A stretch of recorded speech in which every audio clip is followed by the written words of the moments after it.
the next type of audit is a balance sheet audit. Now, what is a balance sheet audit? The name itself describes over here that here you are going to check, in-depth check means in detail you are going to check all your items of a balance sheet and the profit and loss account. एकदम deep में आप examination करने वाले हो balance sheet के items को और जो भी जितने भी प्रॉफिट एंड लॉस के आइटम्स है उसको. Now, here all your original entries, all your original vouchers are being examined. But वो ऐसा नहीं है कि सारे एग्जामिन होंगे. जितना मुझे लगेगा, जितने एक्सटेंट तक मुझे लगा कि इतना मुझे ये सारा ओरिजिनल एंट्रीज को वेरीफाई करना बहुत जरूरी है, तो उतने एक्सटेंट तक, जितना एक्सटेंट नेसेसरी उतने एक्सटेंट तक I will be examining all my original entries and the vouchers which I am having. ठीक है. Now, the balance sheet audits are not conducted class in each and every cases. हर एक cases में balance sheet audit conduct नहीं होती है. कौन से cases में balance sheet audit is conducted? Where the organisation is very large. ठीक है, जहां पर बैंक्स का है या तो बड़े बड़े ऑर्गेनाइजेशंस है, वहां पर balance sheet audit is been conducted. So what has been done in the balance sheet audit? Here you doing in-depth examination of your all the items in the balance sheet and the profit and loss account, but the original entries and the vouchers will be checked only to the extent जहां तक उनको necessary लग रहा है वो वहां तक ही checking करेगा.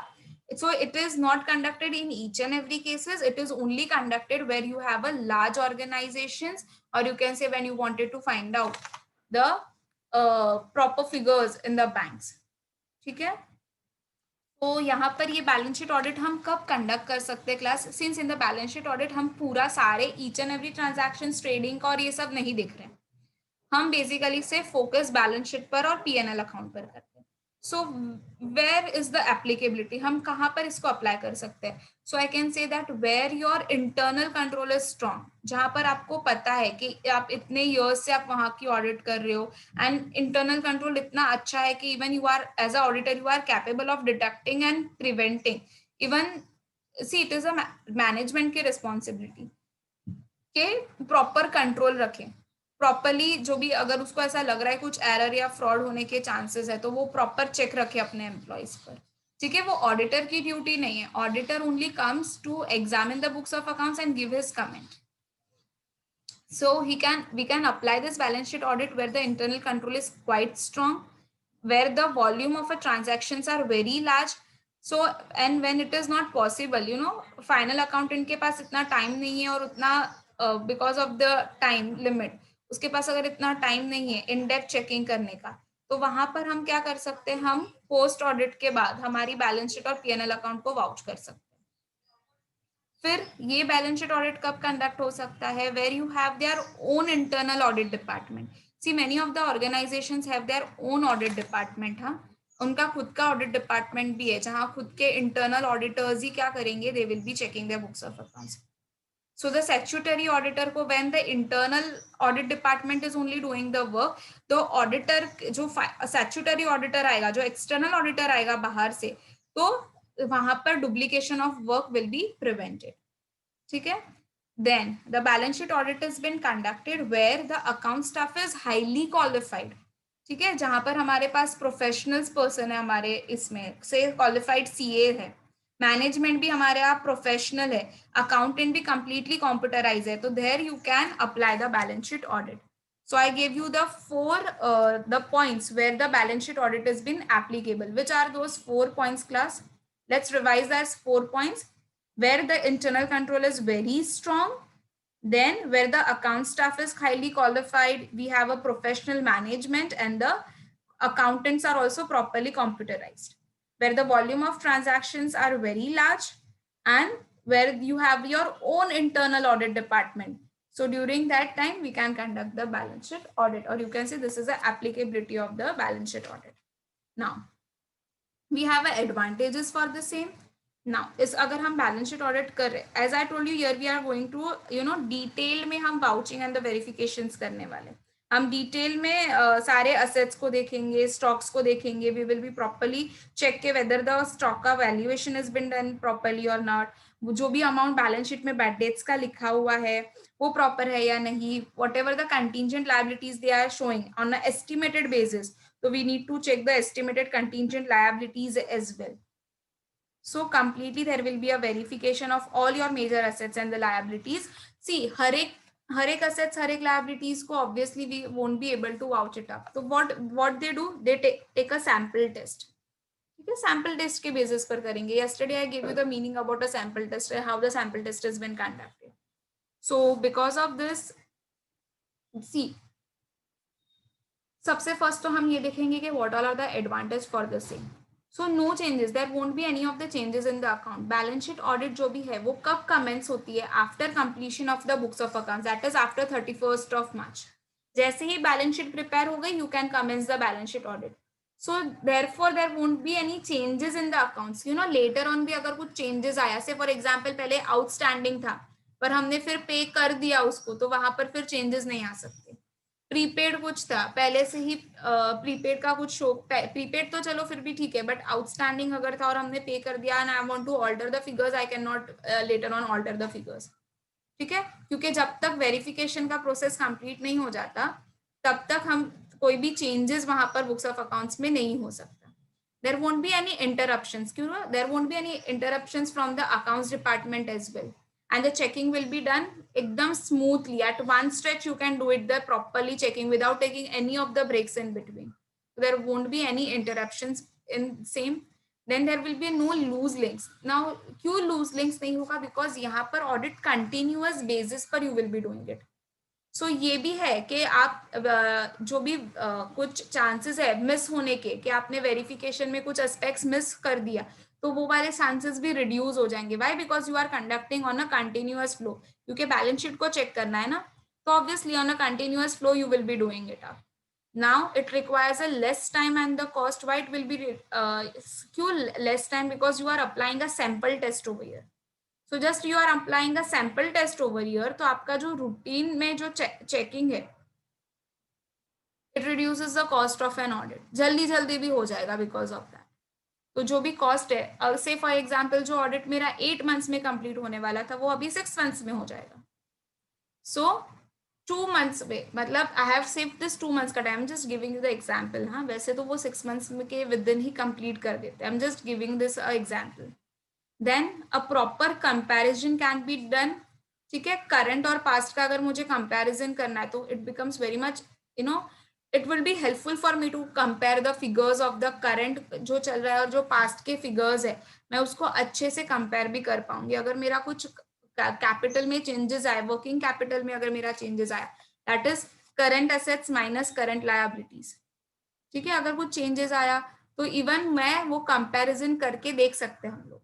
then we can properly analyze the things कि ये तो देखना है कि there should not be over, you know, over capitalization या तो under capitalization तो नहीं हुआ है, हमने कुछ बिजनेस में ओवर ट्रेडिंग अंडर ट्रेडिंग तो नहीं करके रखी है. So we you know, because of this proper analysis we can study the proper relationship between the assets and the liabilities. Assets should not be overstated, it should neither be understated. ठीक है, तो proper एक balance होना चाहिए दोनों के बीच में. So it will help us to study a proper relationship between the assets and the liabilities. Proper information हमें मिलेगी relating to the over capitalisation, under capitalisation, over trading and under trading. Here it helps the different parties also to take the decision. मुझे loan लेना है, bank can decide for the same. अगर मुझे सबसे outsider को कुछ invest करना है मेरी कंपनी में, तो even they can see this balance sheet and they can take a decisions as well. Now everything has advantages, the same way we also have a disadvantages for the same.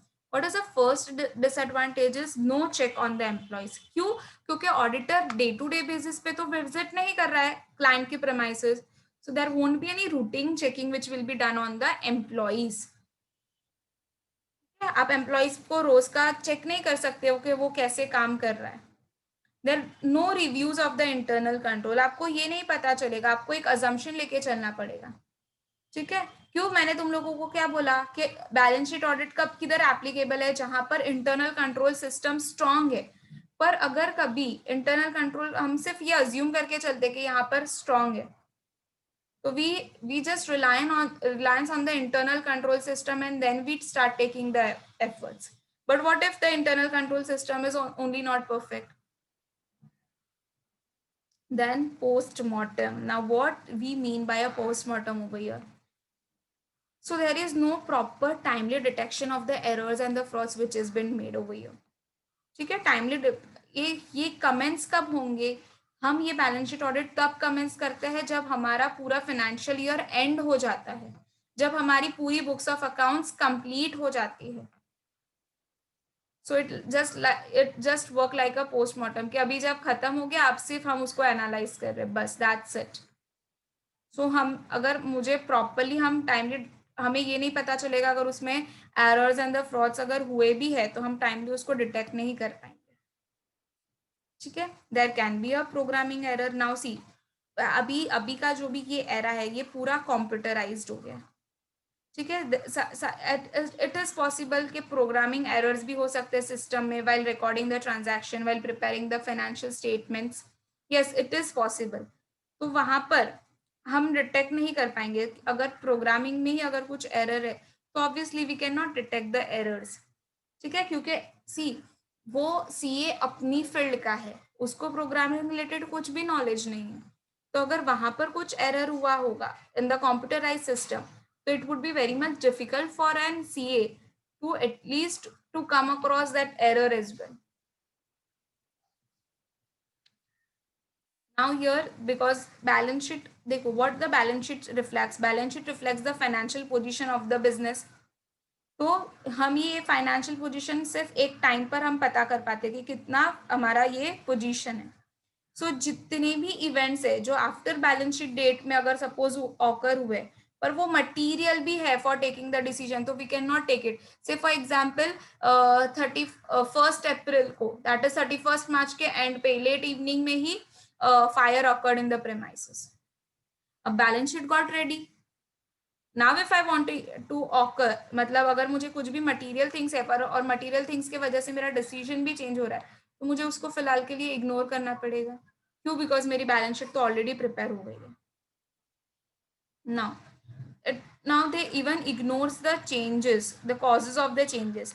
Now we have, as I told you in the advantages, we can draw the comparison between the past and the current things. ठीक है, but what if अगर मुझे कोई changes मिला, ठीक है, अगर मुझे चेंजेस पता भी चला तो मैं ऑल्टर तो नहीं कर पाएंगे हम वो चेंजेस को फिलहाल.